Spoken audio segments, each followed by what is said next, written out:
that they allow certain travel. After you became a resident for 5 years, you Okay. go to a test, and then we have to learn so many things that I see that many Americans don't know, because I have seen in the TV when they interview them. We have to learn history, we have to learn civics, and we have to pass that test, and it's not easy, and you have to speak the language to be able to become citizen. And when you reach that goal, you are very successful. And I tell you something that I want you to hear. If the citizenship was given 4 merits, I bet you that many people here didn't qualify for that.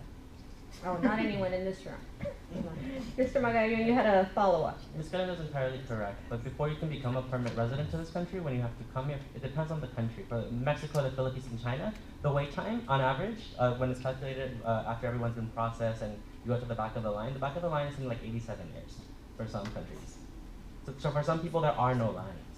There are many ways to get here. There's visa lotteries, there's people who are coming as refugees. For example, the refugee process for Mexico doesn't really exist. There was, I think, last year like 5,000 or I think 500, I'm not sure, refugees from Mexico who went through the process and were granted asylum in a credible fear interview. So there are many ways to come here. None of them are easy. And the ways to come, I think that most of us prefer that people go through a visa, become residents. For most of us in our countries, don't exist. Well, this is kind of a follow-up, and again, from an audience member. Do aliens have to register each year? How do legals become illegal? I think, Mr. Magayo, you started talking about how some people arrive here legally with a visa but end up overstaying. Do you want to follow up on that? Sure. How do legals become illegal? You mean illegals become illegal? Become legal? No. No. Illegally. Oh, okay. I How understand. do they fall? So you overstay your status most Okay. of the time. That's the most common one. Oh, I thought there was more to that. Okay. All right. Well, Mr. Brown, you wanted to ask? on that same Hold on. every year. On that same topic, this was just not too long ago. Of all these people under this, signing up for this, Obama's amnesty, the fighting, there are already reports that none of them are showing back up for their scheduled hearings. With the immigration department. Well, there are actually no hearings for deferred action, and it's not an amnesty. Under the current laws, I still can't apply for residency because I still have a 10-year bar because I stayed more than 180 days after I turned 18 years old. So there is no amnesty to this proposal that Obama put. It's a temporary reprieve from deportation and a work permit for 2 years. That's it. And I want to clarify very quickly about the judge's order in Texas because it actually did not stop the deferred action program. The announcement that went into effect 2012 is still here. So if you have family, friends who can still qualify, tell them to apply. Because the judge has not ruled on the legality of that. So was the last time we actually had an amnesty program 1986 under the Reagan administration? Yep. Okay. Simpson Mazzoli, good one. Let's another kind of technical. Do you think it's fair for someone entering illegally to have the same rights as someone who went through the system? So we were talking about how long it takes to come here legally. Should they have the same rights, those who enter legal or illegally? Well, I don't think so, and I guess that's probably best answered by somebody that's still waiting in line to do it legally. Ask them. I bet you they wouldn't say that it's fair. Well, Mr. Brown, what do you think about the comment that Mr. Magayon just made that in some cases you'd be waiting 87 years? Now that is an extreme case. You need to work through our political system and change the laws. Don't just disregard them because they don't suit you. They're not working for you. Then you have anarchy again. When you start picking and choosing what laws you're gonna. No, I don't like this law because I'm not gonna wait in this line or do this. But that's our laws. We're a country of laws. So when you start deciding what laws you're going to obey and what laws you're not going to obey, it's called anarchy. So does the laws that you're referring to also include executive order by the president? That's probably going to get struck down. I don't trust our courts anymore. I think they're all bought off by Obama and his little minions. I'm serious. Okay. I'm serious. Just because the House and the Senate can't get together, that's the separation of powers that's built into our government. That's what our founding fathers set up the 3 branches of the government for. To keep one somebody like Obama becoming a tyrant and just ruling by declare, by just saying this is what I'm going to do. So let us come back to the issue of the economy. Our next question is, are a fair share of taxes being paid by immigrants who are here illegally? And what are some of the statistics or background that you would cite? Well, again, I'll bring up that study. Hold on.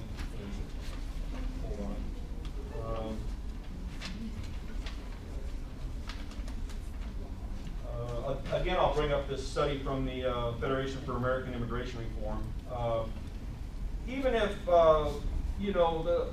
they're claiming that only 3.5 billion was collected in taxes last year, and that you take that away from the 25.3 billion that we spent in California providing all the services for illegal immigrants. There's still some point. I don't know. I'll have to check back into this. But even if you take in money they put in sales tax and stuff, I don't think you even come close to half of that. So you still got billions of dollars of a negative impact on our state economy. I seriously doubt you're going to be able to prove with these figures right here. You might fudge a little bit, but you're still going to have a major negative impact of out cost to American taxpayers in this state, providing illegal aliens with Are any of services. the panelists aware of Hispanic Pew Study research that I think came out within the last year or so that said their research found that actually immigrants pay more into the system than they benefit? Does anyone want to make a comment? Is that true or is not? What has been your experience? Well, the IRS estimate that about 6 million immigrants, undocumented, file individual income tax returns each year, and they give 7 billion to Social Security every year, and they pay all the other taxes. And do you know, Mr. Brown? Mr. Brown was saying that if we don't like the law, that we should change it, and it's what we are trying to do, to review that immigration law that is not working. It's not working because we can see that 11 million of undocumented people prove that it's not working. We have to change it and do it in some way that everybody that this country needs can be here legal. So talking about changing the laws, we got a audience question. Are you talking about changing the laws by actually working with the Congress? Is that what you're suggesting? If Congress has to make a proposal. Unfortunately, we have seen that the Republican Party just refuse whatever proposal President Obama presents, and there is no discussion, but no a counter proposal that okay, we don't like that one, but let's do it in this way. There is nothing. We don't see anything, and I think these people who is in Congress now, they are going to be judged for history because they refuse to do things that are good for this country just because it's Obama who is trying to impose, and just because represent the loss of power and the loss of the status quo, in my opinion. I was going to say Miss Obama. That's not right. Ms. Galindo. What do you say when President Obama, in his first 2 years in office, had a Democratic Congress that he could have worked with and could have passed legislation? What is the difference today, Republican Congress versus a Democratic Congress? Well, back let me then? tell you, do you know, we were very interested in immigration reform, and when President Obama became president and he promised that he was going to do it, we also understood that the stakes were really high. We have a high unemployment, we have an economical crisis, the country was falling apart, and we understood also that was better to benefit all the country with the health reform. This is why we understand, thanks to that, now we can have access to health without no problem. The insurance company are not going to deny any services. If we have cancer and we spend so much money, they have to continue giving us that service. I think that the priority of the President Obama was at that time to take care of everybody in this country, and otherwise even the legal immigrants were going to be upset if in that moment he has passed immigration reform, I believe. We are going to move on to our 8th prepared question. Does illegal immigration harm American workers through job displacement or lower wages? And what do you say to those who say immigrants do the work that American-born workers will not do? Nobody wants to. You started to Yeah. reference that earlier. You know, nobody wants to go to pick up the fruits and vegetables. Every single day we have fruits and vegetables and meat and so many things on our tables that are thanks to that people that is working so hard. And we forget about that and we don't recognize all the contributions that they make to this country. I think that we have to open our eyes and see that this is a population that this economy needs. Thanks to the undocumented workers is that we can have good prices. We have a competition from China so terrible that they are involved in this economy with so many products. And I think that it's time to review what we are doing and just to, just recognize when you are eating a melon, a grape, a strawberry, think about who did that job that many people don't want to do. Gentlemen, any thoughts on job displacement or lower wages? There was, during the Occupy Wall Street protest, there was a lot of interest in why the living wage or the wages that Americans working weren't buying the same amount they used to. And there were actually studies done that showed that there is some effect from migration of any kind on workers' wages. But they found that it was minuscule, it was in the single digits. I think it was less than 5%. I'll have to find the study for you. But the biggest effects on Americans' wages were globalization, competition from other countries, and also automatic processes, computerization, digitization of most jobs that used to be middle-class jobs for Americans. I think, just very quickly, when we talk about the jobs that Americans won't do, Ms. Lynn is right, people won't do them at those wages. These are industries that require very low wages in order to remain competitive. That is why even though American wages have not, the purchasing power has not grown, commodity prices have fallen in a way that can be just explained by oil prices. And this has been a trend going 15, 20 years. There is reason why, even with our wages, we can still afford to buy houses, we can still afford to eat. And that is because we are subsidizing our lifestyles on these people who are making $5 a day. There's a reason why California and Los Angeles County and Los Angeles City in particular are the wage theft capitals of the country. It is because people are being exploited because they can't work, because they don't have legal status and they don't have social security numbers. And I just want to go very quickly back to the last question about are immigrants paying fair share of taxes? The truth is we don't know. Because those numbers are projections, because we don't let people first report that they're working without threatening to deport them, right? So we need to fix the law that Ms. Lynn was talking about so we can come forward, so we can make sure that people are contributing in a fair way, and that is what most of us actually want to do.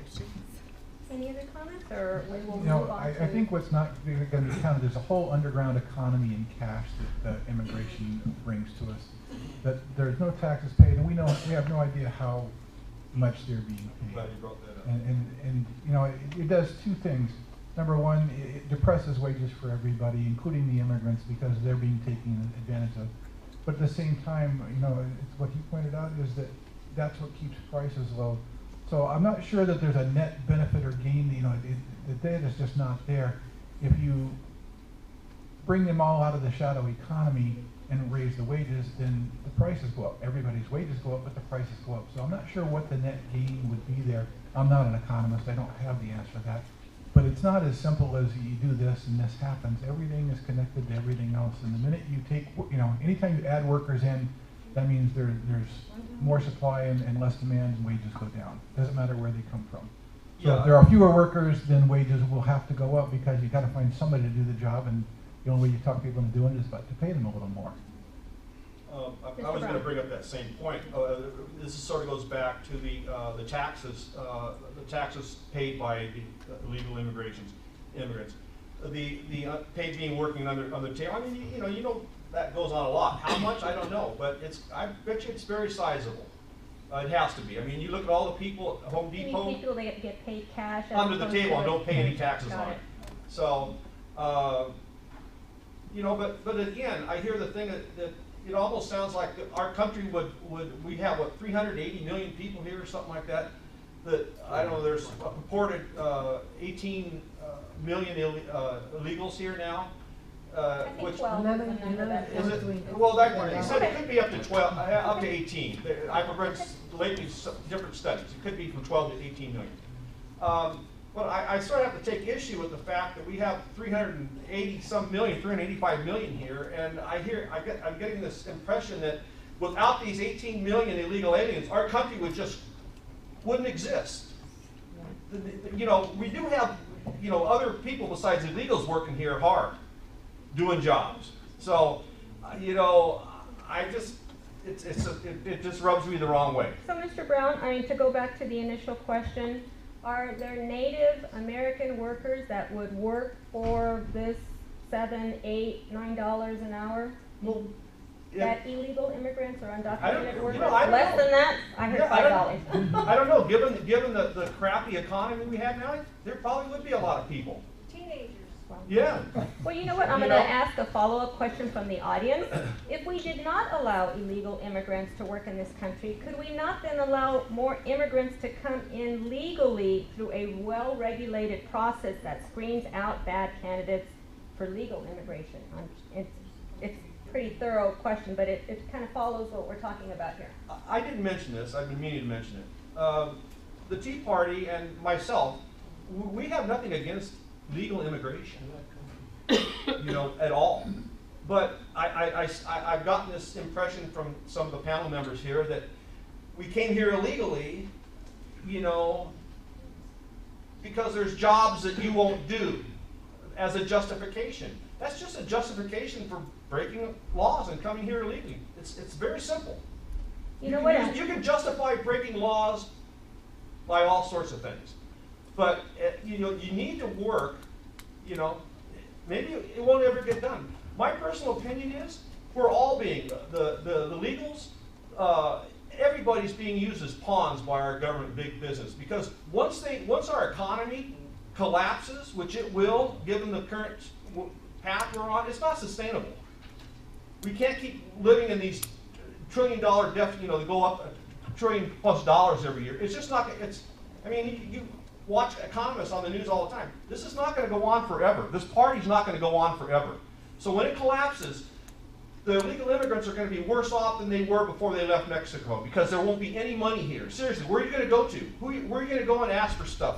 What country? There won't be anything left. So There you won't be know what? anything left to go to. It sounds like a good China. segue into the role that the employers play in this whole equation. But before we get to that question, another audience question here. Do you think that the immigrants should register for